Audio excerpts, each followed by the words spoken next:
Let's pay homage to the Buddha, fully enlightened one. Namo tassa bhagavato arahato samma sambuddhassa. Namo tassa bhagavato arahato samma sambuddhassa. Namo tassa bhagavato arahato samma sambuddhassa.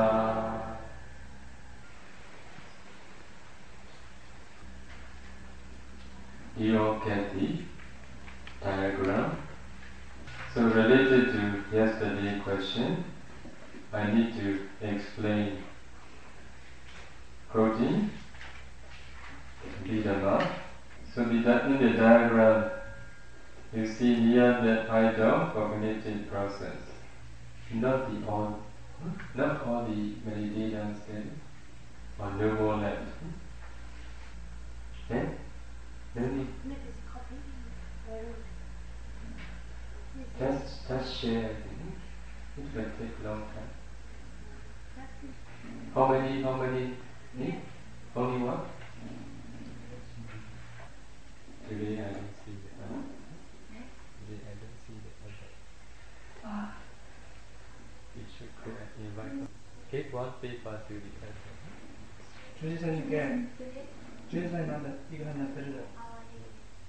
Okay, let's start. I came Korea because of invitation of my disciples. My purpose of coming here is to share the true Dharma of the Buddha. Because of the hearing of the Buddha, we can know the truth. In my mind, I believe that all of the people here love the truth. We live in a short journey. Between birth and death, our life will perish. So it depends on this present life actions. So we will journey to long future journey. That's why we must live not only for this present, we must think much about our future journey too. Because of this reason, I will explain some more about the questions arose yesterday. Because yesterday there is no much time that I can't explain deeply. If you all hear the words of the Buddha, you all may be happy. If you all hear the words of the Buddha completely, you all may be happy. So before explaining the talk of the Buddha, I want to explain how the cognitive process arises at the near-death moment. So please look at the diagram I gave all of you today. So this is the diagram appear in the Abhidhamma. You can say this is the way that the process arises. So we draw in a circle form to make all of you understand more easily. When you can practically discern your mentality, at that time also you may understand as if in this way one after another. So now you see the starting of the beginning by moment of the near-death idol cognitive process. So you see white color PVA. So P means this is the mind movement that I have explained maybe 2 days ago, I think. Atita Bhavinga. I should write A, but now we refer to the English explanation. P means past Bhavinga, Atita Bhavinga, the meaning of Atita Bhavinga. So V, it is Bhavinga Salana, liberating Bhavinga. A, it is Bhavingopiseda, arrest Bhavinga. So after that, idol cognitive process starts. For example, in your life, You have offer flower. You have flower. You have offer flowers to the Buddha. So at the near that moment, as a sign of karma, that flower that you offer in your past appear again. You see F-E-R-C-I-D? Yes. So F means Panchadvara Vijana, 5 door adverting consciousness, which adverts the color of the flower. E, it is eye consciousness, because flower is visible object, so taken by that eye consciousness. So we can easily say F means adverting consciousness. E means seeing consciousness. So after adverting consciousness, seeing consciousness arises. After seeing consciousness, receiving consciousness arises. After receiving consciousness, investigating consciousness arises. What is this object? Investigating. And then determining consciousness, determine the object. After that, taking that flower or color as object, jhana, 5 mind movement arise. So normally, in our daily life, when we see visible objects, jhana mind movement mostly follow 7 jhana mind movements, 7 times. But at the near that moment, only 5 jhana mind movement arise. After that, you see DH, death consciousness. This is the last mind movement of our life. So after death consciousness, you see the arrow without gap. Rebirth linking consciousness arises. Now you all see after death consciousness, so immediately after death consciousness without gap, rebirth linking consciousness arises. Making red color as its object. Immediately after death consciousness, without any gap in between, rebirth consciousness arises, making red color as its object. Here you all need to understand 5 jhana mind movement, which arise at the near death moment, take flower or color as object. So after death consciousness, rebirth linking consciousness arises. That rebirth linking consciousness also take the same object. After that, after rebirth linking consciousness, 16 Govinga mind movement arises one after another. After 16 Govinga mind movement, mind or cognitive process, Manodvara Vijana arises. After that, 7 times of jhana mind movement arises. So that process is called first cognitive process that arises in our life. So that process is the process that crave for new existence. Craving for new existence. Bhavanikandika, do you remember? So this is the process. So RB, rebirth linking consciousness. So the function of rebirth linking consciousness is to link the previous existence to the present existence. Do you understand? So for the past life, that consciousness is the last one. In the present life, rebirth linking consciousness is the first one. That rebirth consciousness links the previous existence to the present existence. There is no time to wander around. But this does not mean that a soul from the past moves to a new body. So if we say a soul from the past moves to a new body, it will become wrong view, eternalism. So please look at the picture, diagram. Before that consciousness, please count backwards. DH, 1, 2, 3, 4, 5, 6, 7, 8, 9, 10, 11, 12, 13, 14. Right? How many mind movement? So 14 mind movement. One mind movement arises, after that perishes. So these 14 mind movement, after they arise, they perish already in the past. If we understand the ultimate mentality, we can remove completely the idea of soul. They think soul as permanent entity. There is no mentality which is permanent. After they arises, they perish. That's why a soul from past cannot move to a new body. Before the Buddha appeared in the world, in India, they have this teaching, they have this idea. So everybody, they have a permanent soul. So even a person dies, that soul doesn't die. That soul moves from that body to another body. It is because of not knowing the ultimate mentality. What we have accumulated, for example, today. So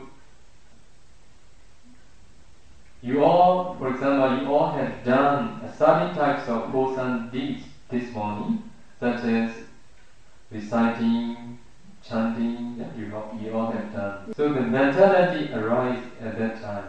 After it arises, it perishes already at this morning. But it remains the karmic force. Buddha said, if we have accumulated some actions, whether wholesome or unwholesome, after we have done, so it perished. Buddha said, it perished not without left behind the force of karma. So left behind force of karma. I can practically explain all of you. When you meditate practically, you remember many things. Have you the intention to remember? No. You never thought. But those appear is what you related to what you have done in your life. Sometimes 30 years ago, 20 years ago, they appear again. It is the force that left behind as a potential which can appear in the future. So, as we know, mind arises and immediately vanishes. So, mind is not the same even for 2 consecutive mind moments. So let alone transmigrates from one life to another. Okay? So now you all see how the near-death cognitive process arises and how we take conceive in the mother womb. How we take conceive in the mother womb. Do you remember? Understand? Yeah. Okay, now you understand how about the near-death idle cognitive process.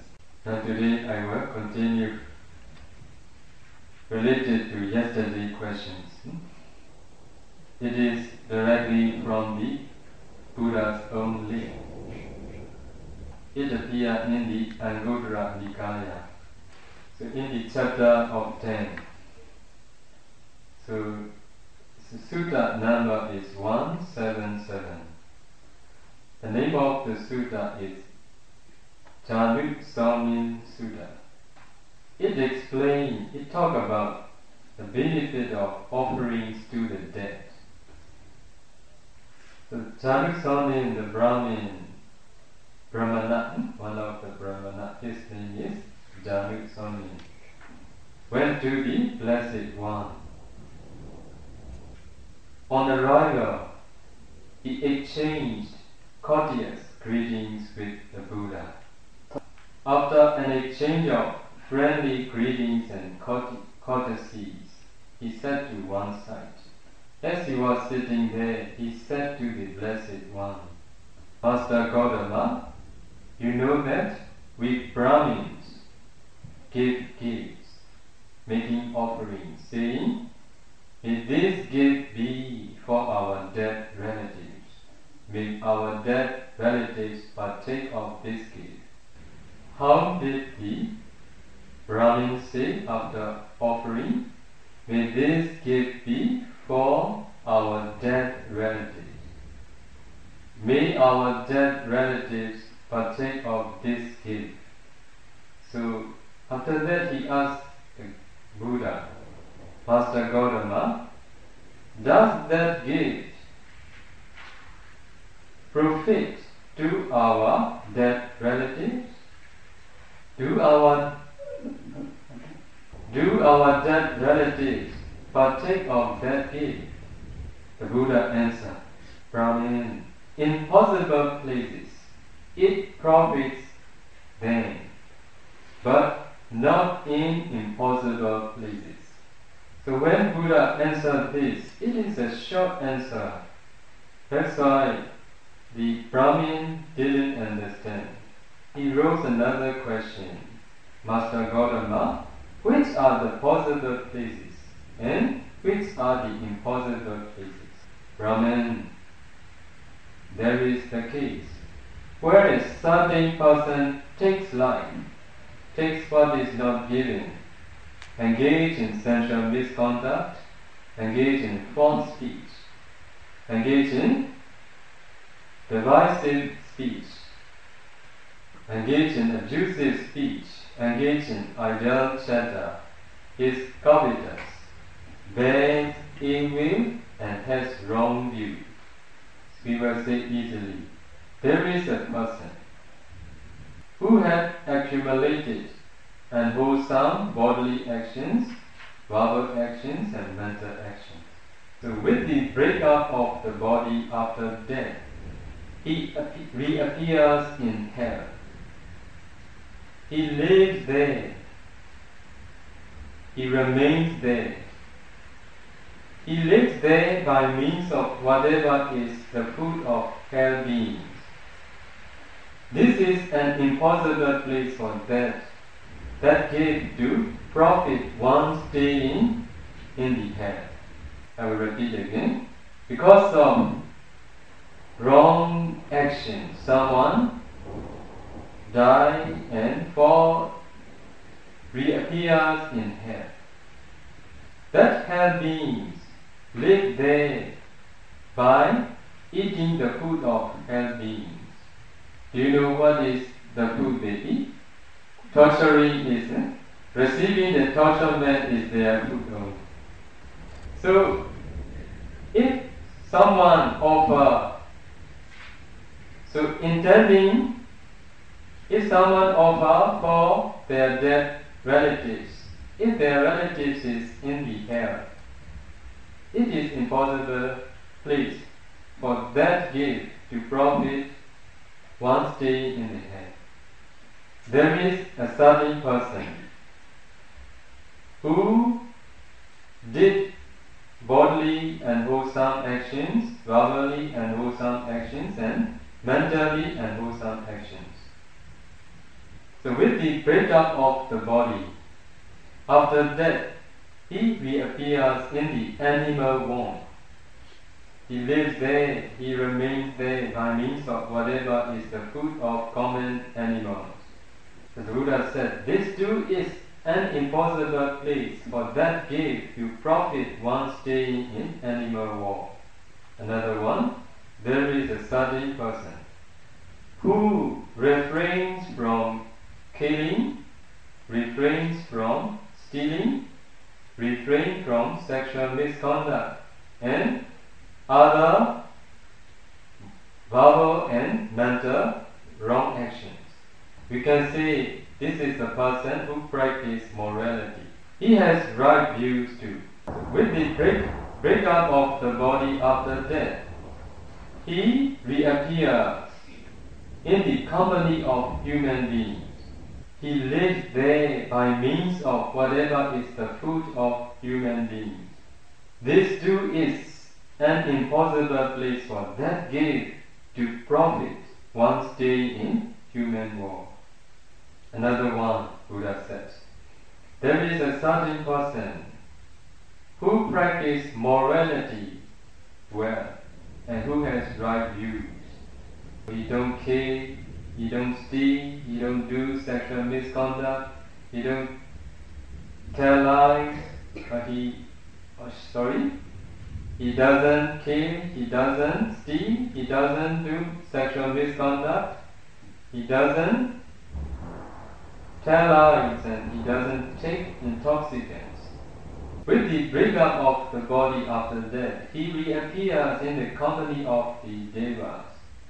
He lives there by means of whatever is the food of devas. This too is an impossible place for that cave to profit one staying there. Now you all knew hell beings, animal beings, human beings, devil beings.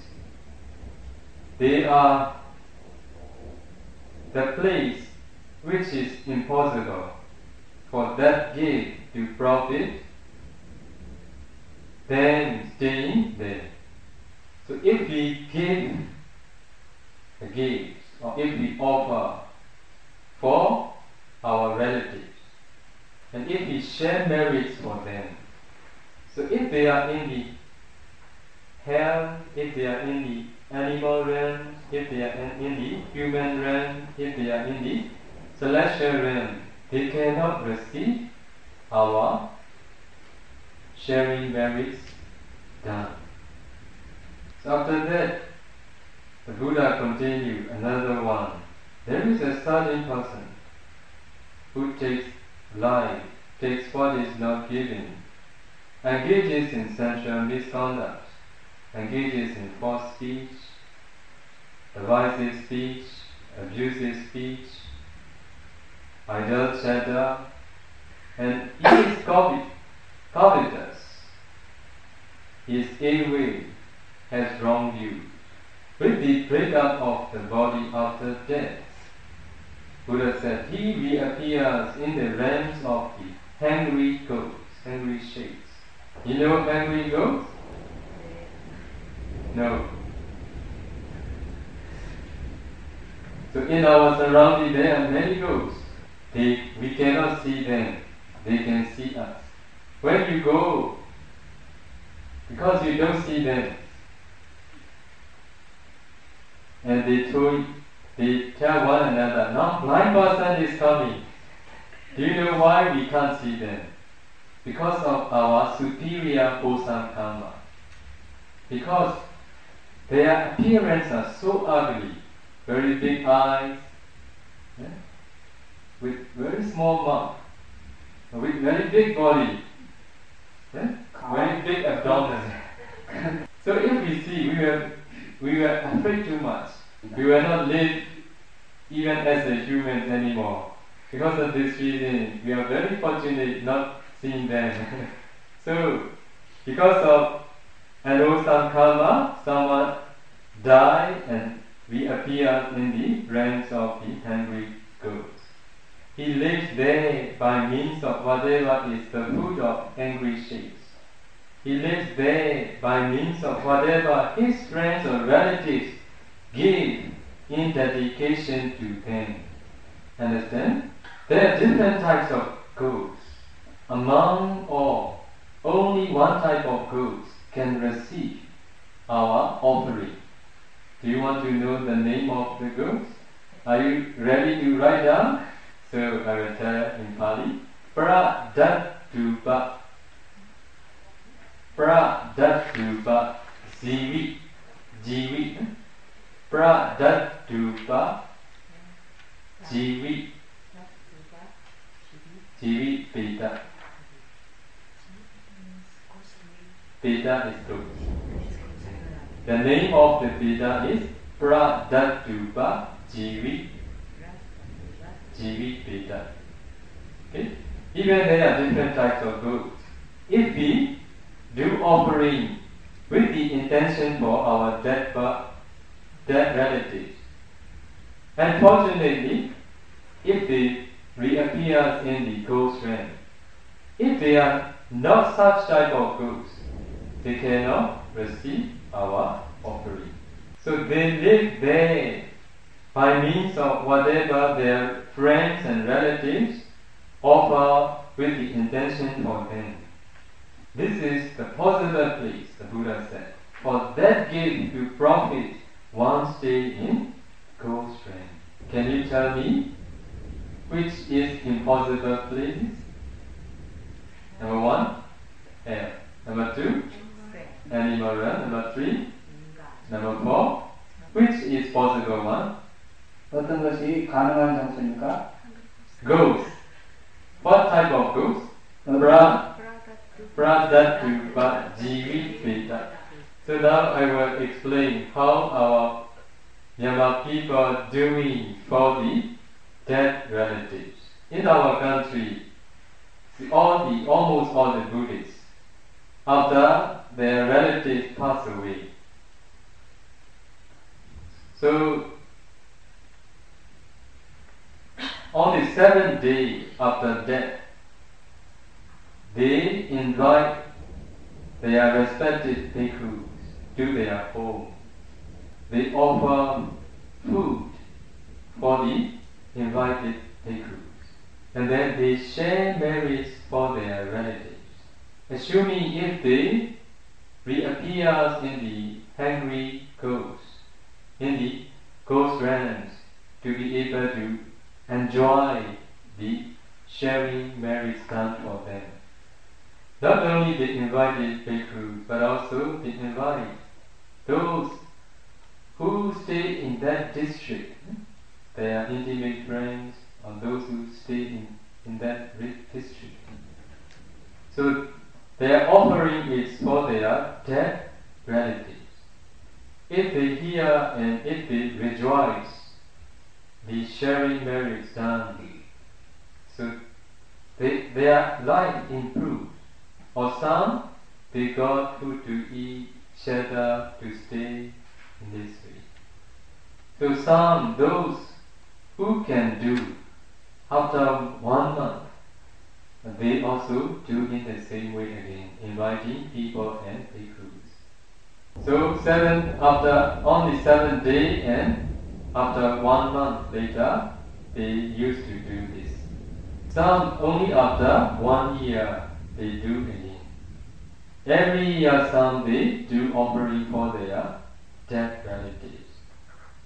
So here also, how many days they do? 49 days. Once a week. So 7 times. 7 times. So offering is, however, instructed by Buddha. Okay? How offering for the dead relatives is necessary to do. So the more they can do, the better for their dead relatives. But only one thing, we have to give the right knowledges. After a person dies, according to the Buddha, the soul is not wandering. Only at that time we can do for the good of those who approach us rightly, properly. So this is what our Buddha taught all of us. Because if we understand as the soul is wandering, so it will not be right view. I will quote one of the practical story. King of the Kosala, you know, he has wife, maybe many wives I think. One among them, Malika Devi, you know. Malika Devi is the one who is intelligent and clever. He approached the Buddha and he listened the Dhamma from the Buddha often. So she is the one who liked doing wholesome deeds a lot. She led a good life, generous, keeping the 5 precepts and 8 precepts on Uposatha days and so on. But once she did evil.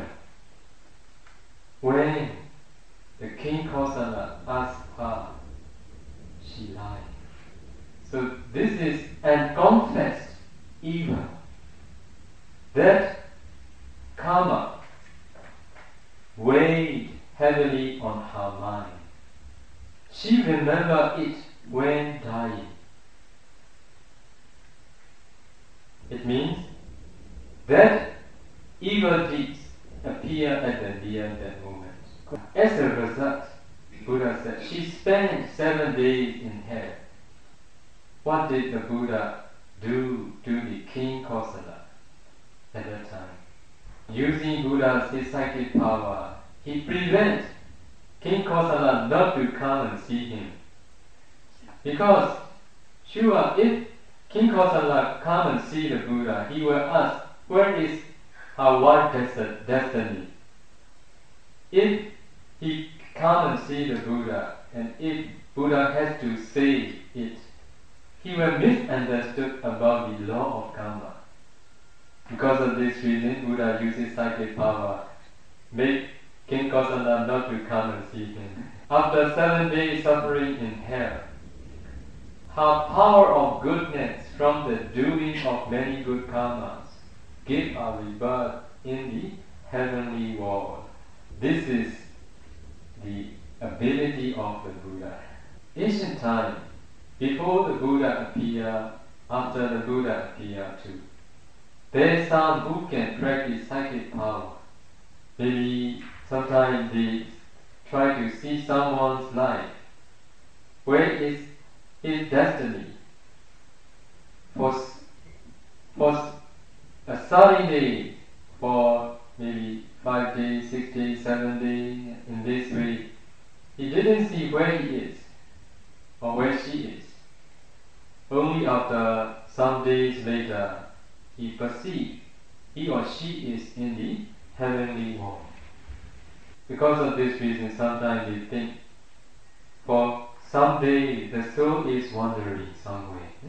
Because they cannot really understand law of karma as the Buddha understands. Because of this reason, according to their ability only, the teaching of them appear.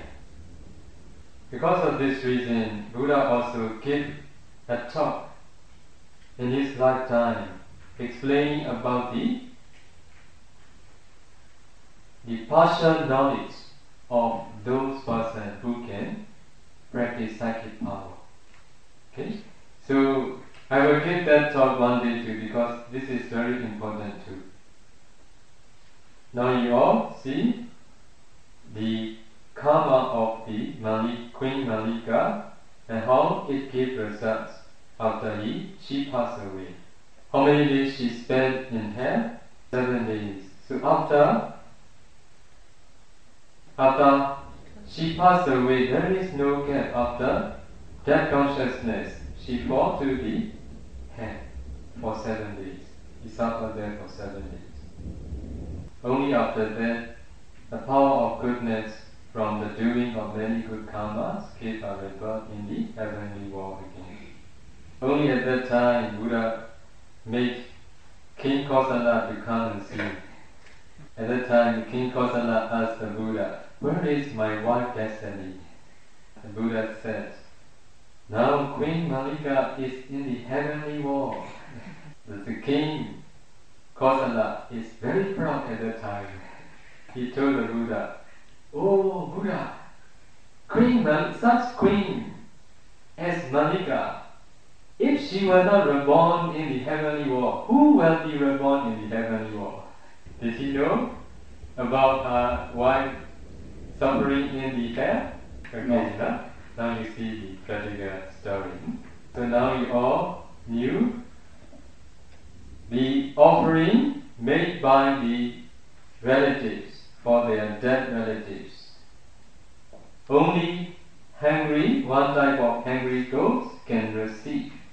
So at that time the Brahmin Januswami asked another question. Master Gautama, if that dead relative does not reappear in that possible place, who partakes of that gift? The Buddha answered, other dead relatives, Brahmins, who had reappeared in that possible place. But Master Gautama, he asked another question. If that dead relative does not reappear in that possible place, and other dead relatives have not reappeared in that possible place, then who partakes of that gift? At that time the Buddha gave the answer, Brahmin, it is impossible. It cannot be that over this long time, that possible places the wife of one's dead relatives. It is impossible to be devoid of relatives in the ghost realm, Buddha said. Along the samsara, there are many our relatives. They will appear in the ghost realm. Buddha said, it is impossible that in the possible place in which devoid of one's dead relatives. But the Brahmin wanted to know, suppose if there is no relatives at all in the ghost realm, who will get that benefit, that gift? Buddha said, the donor will get it. Okay? Yes. Because if we offer, whoever doesn't get, we get already. We accumulate for some deeds. The donor does not go without reward. Understand? So if there is nobody who can receive, it is for the donor. So if we conclude the teaching of the Buddha, we should encourage people to make offering. So if they offer with the intention for their dead relatives, also we should encourage them to do. But we should explain, quoting the words of the Buddha, there are possible places and there are impossible places. So hell realm, animal realm, human realm, Deva realms are impossible places. Only the ghost realm, it is possible place. You are very fortunate, I can say. Even our country is Buddhist country. Many people, those who make offering with the intention for their dead body, dead relatives, they don't know only the ghost can receive the gift. Many they don't know. As a tradition, they are also doing offering for their dead relatives. That's why correction, to correct them, it is necessary in our country too. So in this country also, those who are leader of the people, those who are ordained persons, should try to get right knowledge. We have responsibility to do this. If we don't do so, what will happen? We will feel guilty like the Queen Malika. In our life, very dangerous thing is guilty of something. Feeling sorry about something what we have done, but we don't correct ourselves. And we don't also tell others. Because of this reason, nobody knew, but we knew. We know ourselves. So as I have told you, King Pasenadi of Kosala saw Queen Malika did evil, but he is not sure. He saw. Because of this reason, he asked Queen Malika. So he didn't say the truth. She didn't say the truth. It means she didn't confess. Have you ever seen we bhikkhu confess to one another? Yeah. Where do you see? This is privasa. This is inviting. Pavarana. Pavarana is inviting. This is not doing confess. On confess. Oh, okay. If you want to see, easily you can come. You should go far. This is the teaching of the Buddha, because if we haven't completely removed the defilements, sometimes because of the heedlessness, we did or we do unwholesome. Okay? Because of heedlessness, sometimes bhikkhu do something, but not big mistake, small mistake, offense. Bhikkhu, those who are living according to the bhikkhu's rules, if they must be heedful. We need to reflect our virtue every day. If we see some offense we have done heedlessly, we can confess one another, informing one another, I have done some offense. So I confess you, So if we don't do, in our mind, we feel unhappy, we feel guilty of it. Because of this reason, at the Buddha time, one bhikkhu reappear as animal. He's very virtuous, but one time he forgot to make confess. So it appeared in his mind at the near that moment. So he fall to the animal realm. So that's why whatever we do, we have to because of this reason, whatever we do, we must think about for the good of oneself, for the good of others. All of you can understand. If we have done something wrong, and if we just hide, our mind is not light, very heavy. What I have told all of you, a bhikkhu who forgot to confess. What he has done is very small thing only. Very, very small thing only. So because of this reason, among people, ordained people are those who are doing for the good of many. Because of this reason, to be able to do for the good of many, studying the true teaching of the Buddha, may you all be able to do for the good of yourself and for the good of many. Study from today until your last hour. I'm happy I got the opportunity to explain more detail the Dharma of the Buddha today. Otherwise I will be guilty. Okay.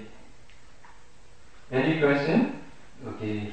If there is no question, let's stop here. We will share merits now. Idam me punya, idam me punya, asavekaya, asavekaya, vaham hotu, vaham hotu, idam me punya, idam me punya, nippanasa, nippanasa, pacayo, pacayo, hotu, hotu, mama punya bhaga, mama punya bhaga, sabba satana, sabba satana, pacemi, pacemi, desape, desape, nisama, nisama, punya bhaga, punya bhaga, labantu, labantu, sa